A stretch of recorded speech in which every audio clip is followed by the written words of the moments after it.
최근 국제통화기금, 즉 IMF는 세계 경제 전망 보고서에서 금년도 미국 경제의 성장률을 대폭 상향 조정했습니다.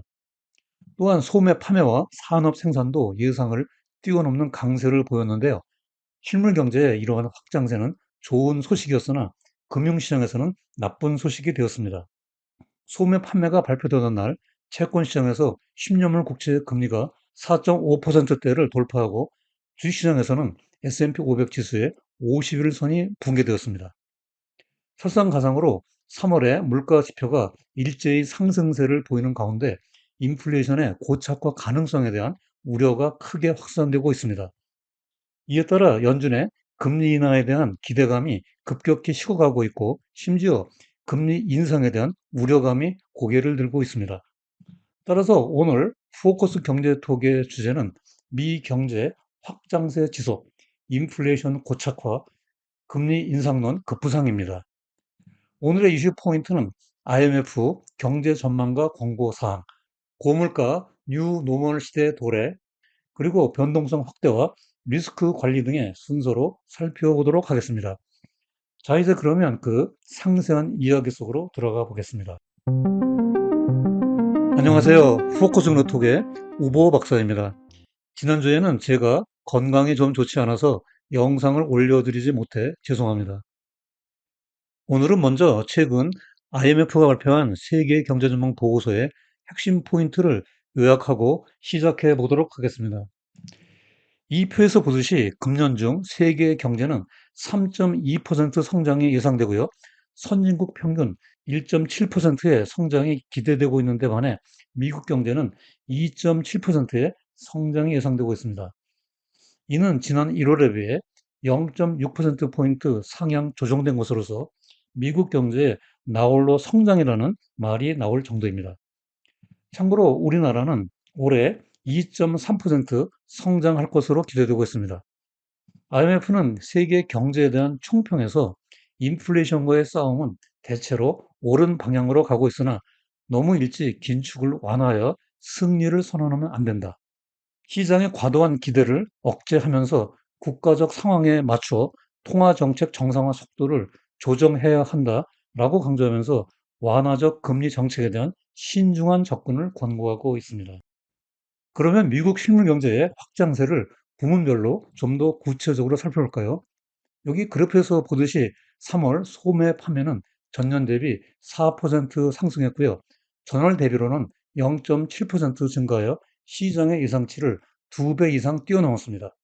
오른쪽 원 그래프에서 보듯이 미국의 GDP에서 개인 소비 지출이 차지하고 있는 비중은 68.5%나 됩니다. 미국 경제는 약 3분의 2가 내수 중심이기 때문에 소매 판매가 경제 성장을 견인하고 있다고 해도 과언이 아닙니다. 이러한 3월 소매 판매량의 깜짝 증가는 금융시장에 큰 충격을 주었는데요. 발표 당일 채권 시장에서 10년물 국채 금리가 4.5%를 돌파하여 작년 11월 이래 5개월 만에 최고치를 경신했고요.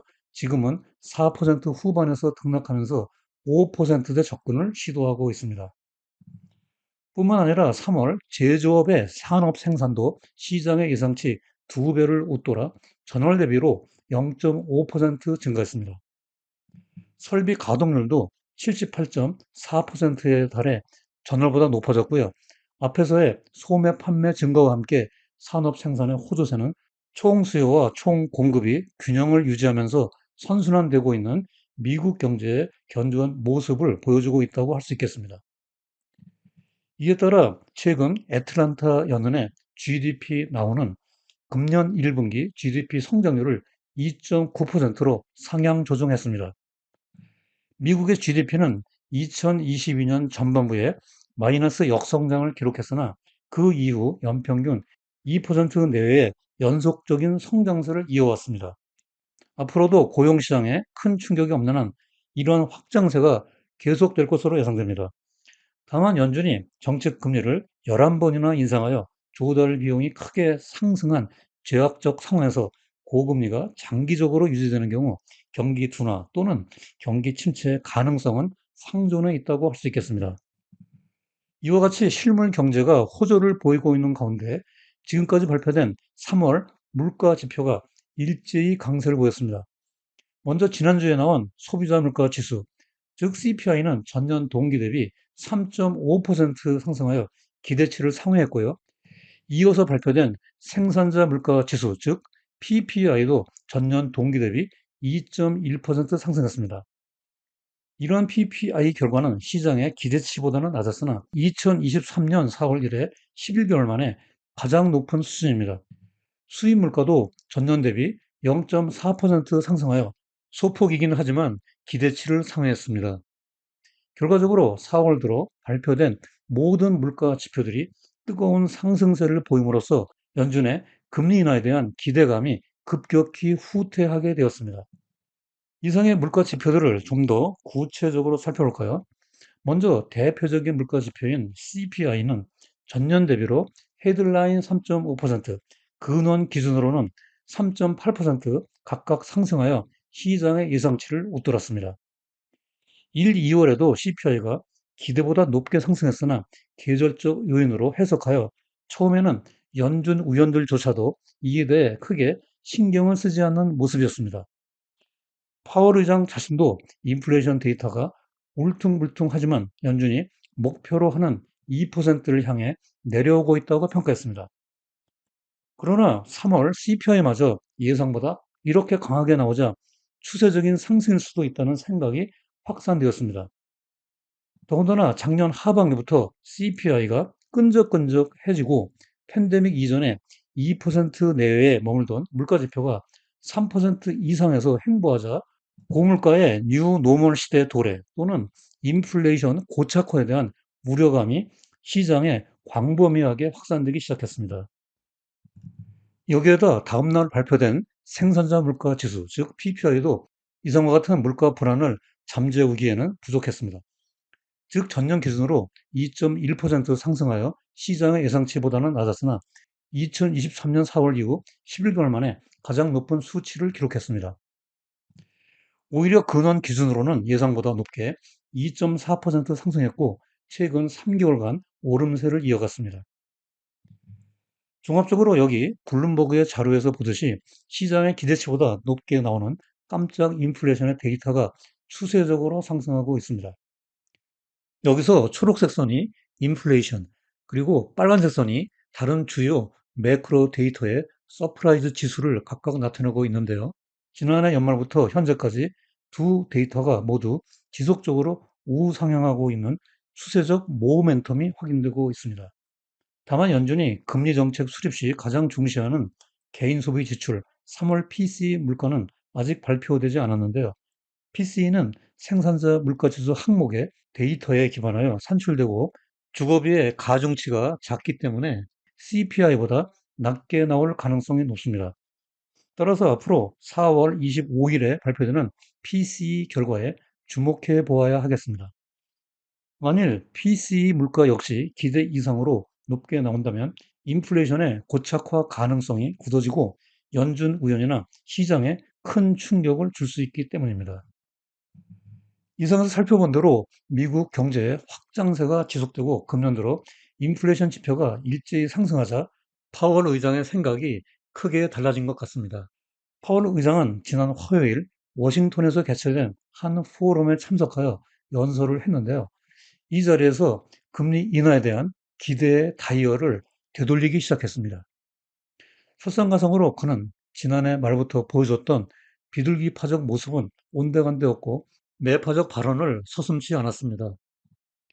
즉 작년 12월 파월 의장은 FOMC 기자회견에서 2024년 중 언젠가 at some time 포인트에 금리 인하로 피벗을 시작할 수 있는 문이 열려 있다고 본다 라면서 사실상 금리 인상 종료를 선언했었죠. 하지만 이제 와서는 금년 들어 인플레이션과 고용 지표들이 예상보다 강하게 나와 선제적 금리 인하 가능성은 낮아졌다고 말을 바꾸면서 금리 인하와 긴축 완화에 대한 기대에 찬물을 부어버렸습니다. 파월 의장이 이러한 발언을 하기 전부터 시장에서는 이미 금리 인하에 대한 베팅 확률을 크게 낮추기 시작했습니다. 특히 3월 CPI 결과는 연준의 금리 인하 기대와 금리 예상 경로를 크게 바꾸어 놓았습니다. 왼쪽 그래프는 블룸버그 자료인데요. 지난 2월부터 최근까지 금리나 폭에 대한 기대값을 나타내고 있습니다. 마이너스 값이 커지는 위쪽 방향으로 가면 금리나 폭이 확대되고요. 아래쪽으로 향하면 축소됩니다. 지난주 CPI 결과 발표 후 기대값이 수직으로 마이너스 0.45까지 하락했는데요. 이는 금리나 횟수가 2회 미만이라는 것을 의미합니다. 오른쪽에서 뱅크 오브 아메리카의 설문조사 결과도 비슷합니다. 두 번의 금리 인하를 예상하는 비율이 46%로 가장 높습니다. 이러한 결과는 시카고 선물 거래소의 프레드 워치에 그대로 반영되어 금리 예상 경로가 크게 바뀌었습니다. 즉, 금리 인하 횟수가 한 번에서 두 번으로 줄어들고 금리 인상에 베팅하는 확률까지 보이기 시작했습니다.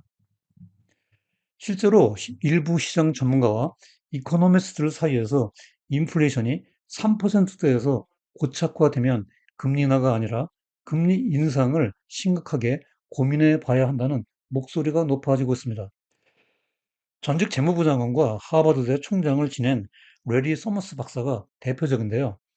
2021년에 연준이 오판한 터무니없는 실수를 반복해서는 안 된다고 경고하고 있습니다. 이에 대해 UBS의 전략가들은 한술도 뜨고 나오고 있는데요. 경제 확장세가 지속되고 인플레이션이 고착화되면 연준이 내년 중반까지 정책 금리를 6.5%까지 인상하여야 하는 실질적인 위험이 상존하고 있다고 강조하고 있습니다. 자, 이제 마지막으로 오늘 영상의 주요 내용과 시사점, 그리고 변동성 하에서 투자 전략과 리스크 관리를 포커스 포인트로 정리해 보도록 하겠습니다. 첫째로 최근 IMF의 미국 경제 전망 상향, 소매 판매 깜짝 증가, 산업 생산 가동률 호조, GDP 성장 등 견조한 확장세 지속으로 물가 상승 압력이 가중되고 있는 가운데 고용 시장에 급격한 충격이 없는 한 인플레이션이 3%대에서 고착화될 우려가 상존하고 있다. 둘째로 파월 연준 의장이 작년 12월 FOMC에서 금리 인상 종결을 선언했지만 금년 초부터 지속된 물가 지표 강세와 인플레이션 서프라이즈 지수가 우상향하고 있다. 이에 따라 긴축 완화 정책의 속도가 조절되고 연준의 금리 예상 경로가 급변하고 있는 가운데 금리 인하가 아니라 오히려 금리 인상 가능성이 실질적인 위험으로 부상하고 있다. 셋째로 앞으로 10년물 국채 금리가 5%대 돌파를 시도하고 주식 투자의 리스크 프리미엄이 22년 이래 최저치로 하락하고 있다. 따라서 채권 금리 상단에서 채권 분할 매수, 주식 비중 축소 등과 함께 경기 사이클에 따른 실적 중심의 포트폴리오 구성과 같은 보수적 투자 전략으로 접근해 나가는 것이 바람직하다고 정리할 수 있겠습니다. 본 영상 시청 후 블로그 오보의 경제나무에 들어가면 방송 전체 대본을 읽어볼 수 있습니다. 데이터 확인과 복습용으로 많이 활용해 주시기 바라고요. 영상 업로드 후 댓글에 링크를 달아놓겠습니다. 오늘 영상이 도움되었다면 구독과 좋아요 부탁드리고요. 다음에도 여러분들의 글로벌 경제 지식을 넓히고 투자 생활에 힘과 도움이 되는 더욱 유익한 영상으로 또다시 찾아뵙겠습니다. 오늘도 끝까지 시청해 주셔서 대단히 감사합니다.